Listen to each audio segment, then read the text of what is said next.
His fingers could still flex, so with a curse he ignored it. Finally, Humphreys and his officer's shako came into view. A French fusilier 4 feet behind him and drawing a bead on the lieutenant's head. Gabriel drew his sabre and slashed. "Humphreys!" he bellowed again. "You've cavalry riding down on you, damn it all!" "Major!" the lieutenant stammered, stepping backward as the fusilier collapsed at his feet. "What?" Gabriel stood in his stirrups. 68th! Left face! Form ranks and fix bayonets! No! The French ponies mean to break our flank!" Regimental ranks would look grand, but at the same time he'd seen enough war to know the foot soldiers would barely slow the horsemen, and he needed to alter that arithmetic quickly. Skidding out of the saddle, he grabbed hold of an abandoned French light cannon. "Humphreys! Davis!" A 12-pounder wouldn't do much damage, but he wouldn't want one pointed at him from 10 yards away. Together, he and Lieutenant Humphreys pivoted the cannon to face east, hauling it up directly behind his assembling regiment, while Sergeant Davis hopped onto the makeshift cart that carried it and shoved powder and a lead ball down its throat. "This is the only gunpowder, cartridge, and cannonball, Major," the sergeant grunted in his Highland Scots accent, hanging on as they set the heavy tail end of the tripod back into the mud again. "It's near enough." No, it wasn't. The 68th Foot Regiment readied themselves, the front line going down on one knee and the back one standing, bayonets at the ready.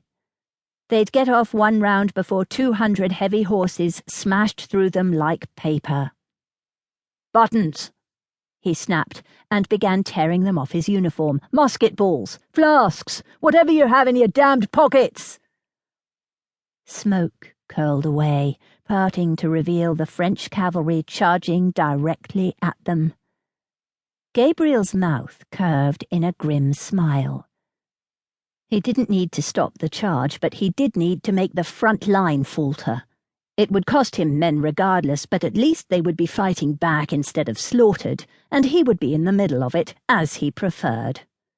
Drawing his pistol, Gabriel stepped up as Davis leaped to the ground. "Centre line, down!" he bellowed. The men directly in front of him went flat onto their bellies. Holding the pistol against the breech, Gabriel fired. The flash sparked, and he held his breath. 3 hard heartbeats later, the cannon went off with a thunderous blast. For a second he couldn't hear anything but the concussion thudding about in his skull.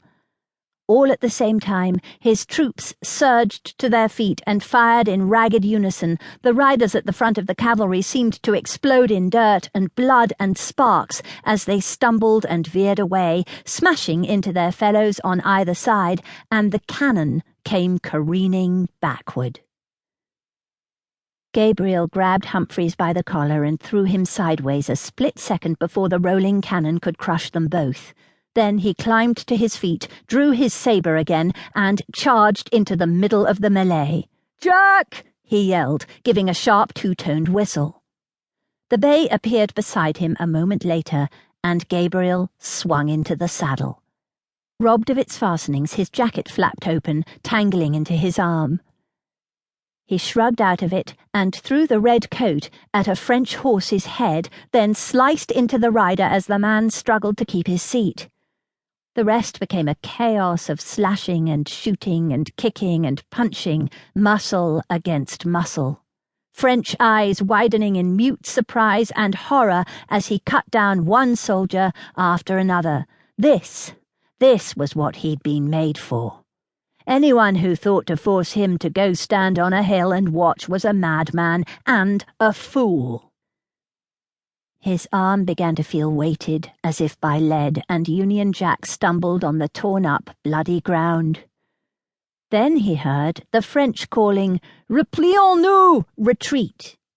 A moment later, familiar red uniforms with their green collars and cuffs charged into the fray to encourage the Frog's flight, the 11th Foot, better late than never, he supposed.